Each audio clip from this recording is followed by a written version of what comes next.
यूं तो हर देश के पास आर्मी है, लेकिन पाकिस्तान की आर्मी दुनिया में अकेली है जिसके पास पूरा देश है। धर्म आधारित बंटवारे की राजनीति से जन्मे पाकिस्तान में आर्मी ने कभी भी लोकतंत्र को पाकिस्तान में टिकने नहीं दिया। लोकतंत्र को बनाने और उसको टिकाने में इमेच्योर और जुनूनी नेता कमजोर साबित हुए हैं। आर्मी की गुलामी करके लोकतंत्र को छिन्न भिन्न होने दिया। आर्मी और नेता भारत विरोधी हरकतों से जनता पर शासन करते हैं। इस प्रकार किसी भी लोकतांत्रिक देश में आर्मी राजनीतिक मामलों से दूर रहती है। आर्मी देश की सीमाओं को नियंत्रित करती है, लेकिन पाकिस्तान में आर्मी राजनीतिक और आर्थिक मामलों में दखलंदाज करती रहती है। कोई भी लोकतांत्रिक रूप से इलेक्टेड पार्टी या नेता आर्मी की दया के बिना शासन नहीं कर सकता। आर्मी के खिलाफ खड़े होने वालों को सत्ता गंवानी पड़ती है, या तो जेल जाना पड़ता है या देश से भागना पड़ता है। फॉर्मर क्रिकेटर इमरान खान को आर्मी का प्रिय माना जाता था जब उन्होंने जुलाई 2018 में राजनीतिक पिच पर सफलता हासिल की थी। इमरान का नया पाकिस्तान का नारा सेना का वरदान था। 2021 में पाकिस्तानी खुफिया एजेंसी आईएसआई के प्रमुख लेफ्टिनेंट जनरल फैज अहमद से संबंध खराब हो गए। उसके बाद इमरान सरकार के रिश्ते आर्मी चीफ कमर जावेद बाजवा से भी बिगड़ने लगे। यहाँ तक कि अलायंस ने समर्थन वापस ले लिया, जिसकी वजह से इमरान खान ने सत्ता खो दी। वोट ऑफ नो कॉन्फिडेंस हारने के बाद सत्ता गंवाने वाली वो पहली सरकार थी,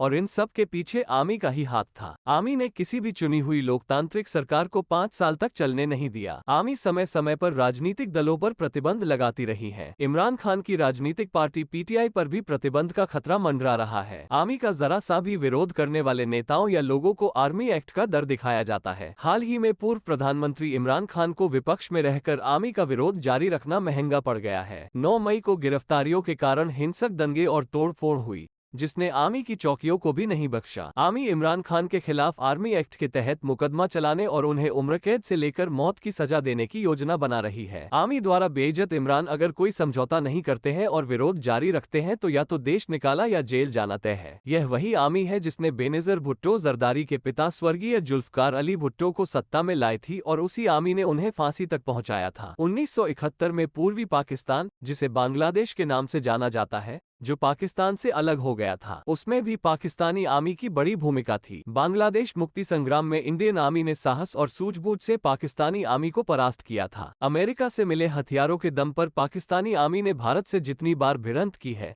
उतनी बार खुद का मजाक बनाया है। पाकिस्तान के 75 साल के इतिहास में आंतरिक राजनीति में आर्मी के दखल के सैकड़ों उदाहरण हैं। यहाँ तक कि आतंकवादी ग्रुप में भी कुछ विरोध करते हैं और कुछ का समर्थन करते हैं। पाकिस्तानी आर्मी न केवल राजनीतिक मामलों में शामिल है बल्कि बिजनेस भी कर रही है। इसमें pizza, restaurant, hotel, petrol, real estate समेत 100 से ज्यादा तरह के कारोबार हैं। चीनी, खाद, सीमेंट की फैक्ट्रियों से लेकर बेकरियों तक के धंधे में उतरकर भ्रष्टाचार भी करते हैं। पाकिस्तान की जनता जहां आर्थिक संकट से जूझ रही है, वहीं सेना ने अपना 1.5 लाख करोड़ का अनूठा बिजनेस मॉडल विकसित किया है। इन ऑक्यूपेशंस का कभी ऑडिट या ट्रांसपेरेंट आंकड़े जारी नहीं किए जाते हैं। आटा और दाल के आसमान छूते दामों के बीच पाकिस्तानी आर्मी मजे कर रही है। आर्थिक संकट के मद्देनजर सभी सरकारी मंत्रालयों में डेवलपमेंट फंड और एडमिनिस्ट्रेटिव एक्सपेंसेस में 80% तक की कटौती की गई, लेकिन आर्मी पर कोई पाबंदी नहीं है। पिछले 17 मार्च 2023 को खबर छपी थी कि पाकिस्तानी आर्मी अब कॉर्पोरेट एग्रीकल्चर फार्मिंग में भी उतर गई है। पंजाब प्रांत की केयरटेकर सरकार ने इसके लिए 45,267 एकड़ जमीन अलॉटेड की थी। राज्य के 3 जिलों भक्कर, खुशाब और साहिवाल जिलों में आर्मी को एग्रीकल्चर के लिए जमीन अलॉटेड की गई है। पाकिस्तानी अखबार डॉन में प्रकाशित खबरों के अनुसार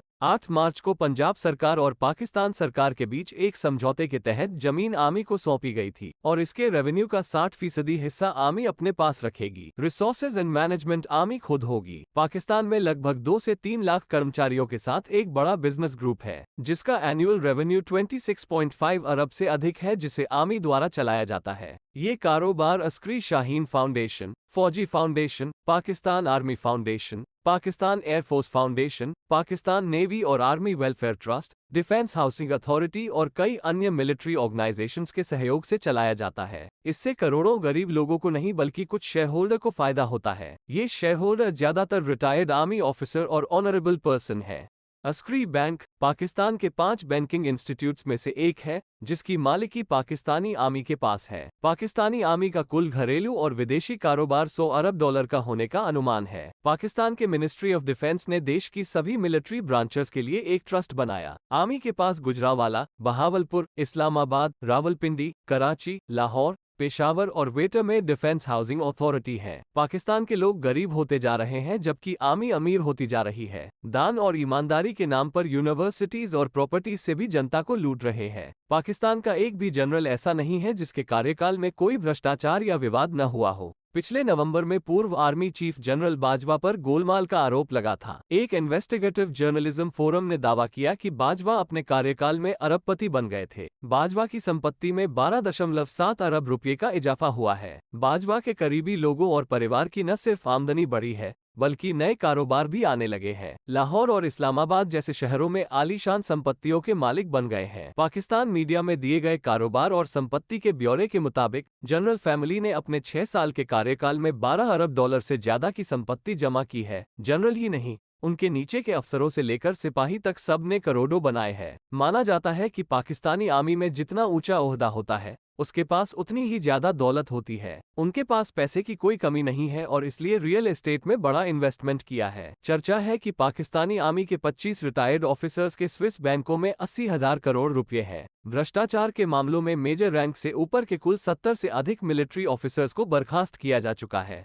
पाकिस्तान ने करीब 35 से 40 साल मिलिट्री डिक्टेटरशिप में गुजारे हैं। अब तक उन्होंने बहुत कुछ झेला है, लेकिन अब गरीबी और महंगाई से जूझ रहे लोगों को सेना के अधिकारियों की लग्जरी लाइफ खटकने लगी है। लाहौर में हाल के दंगों के दौरान एक हिंसक भीड़ ने corps commander lieutenant general Salman Fayyaz Ghani के घर पर हमला किया। लाठी और पत्थर लेके लोगों की भीड़ टूट पड़ी थी। पेशावर में भी भीड़ ने आर्मी हेडक्वार्टर्स के गेट में तोड़फोड़ की। कुछ जगहों पर अमेरिका ने कुत्ते पाले वर्दी वाले जैसे आर्मी विरोधी नारे भी सुनाई दिए। पाकिस्तान में बड़ी संख्या में लोग आर्मी के खिलाफ सड़क पर उतर आए। लोगों में आर्मी के लिए इतना गुस्सा था कि सोशल मीडिया पर वायरल वीडियो में एक लड़की हाथ में स्ट्रॉबेरी लिए पाकिस्तान में फैले भ्रष्टाचार की पोल खोल रही थी। पाकिस्तानी आर्मी अपने समय के सबसे नाजुक दौर से गुजर रही है। पाकिस्तान के बलूचिस्तान में रेको दिक के नाम से मशहूर सोने की खान है। 2 साल पहले आर्मी द्वारा सोने की खदान को निशाना बनाए जाने की सूचना मिलने के बाद बलूच विद्रोही भड़क गए थे। वैसे भी बलूचिस्तान में पाकिस्तानी आर्मी का काफी विरोध होता है। संसाधनों पर पहला अधिकार पाकिस्तानी आर्मी का रहा है। साल 2007 में नेवल फोर्स के साथ रिसर्च करने वाली पाकिस्तान की आयशा सिद्दीकी ने दावा किया था कि पाकिस्तानी आर्मी का कुल मुनाफा 20 अरब डॉलर से ज्यादा है। साल 2015 में पाकिस्तान की संसद में एक सवाल के जवाब में कहा गया था कि आर्मी की कुल संपत्ति 20 अरब डॉलर है। आयशा सिद्दीकी ने military Inc inside Pakistan military economy नाम से किताब लिखी थी जिस पर बैन लगा दिया गया था। आर्मी अपने खुद के रेवेन्यू के आधार पर डिफेंस बजट में वृद्धि की मांग करती रही है। 2022 में तत्कालीन पाकिस्तानी मिलिट्री जनरल जावेद कमर बाजवा ने वाशिंगटन डीसी की ऑफिशियल विजिट के दौरान घोषणा की कि पाकिस्तान आर्मी अब राजनीतिक मामलों में दखलंदाजी नहीं करेगी। हालांकि बाजवा की जगह आए आसिम सैयद मुनी दखलंदाजी की पुरानी परंपरा को छोड़ने को तैयार नहीं है। पाकिस्तान में अब तक अर्थव्यवस्था और विदेश नीति समेत आर्मी आधारित पूरे सिस्टम को देखें तो आर्मी का पलड़ा भारी रहा है, जबकि इमरान मामले में नेताओं का विरोध रहा है। आर्थिक रूप से शक्तिशाली आर्मी का विरोध करने के लिए जिस तरह से लोग सड़कों पर उतरे हैं, उसे देखकर संकेत मिल रहे हैं कि पाकिस्तान का भविष्य उतार चढ़ाव से भरा रहने वाला है।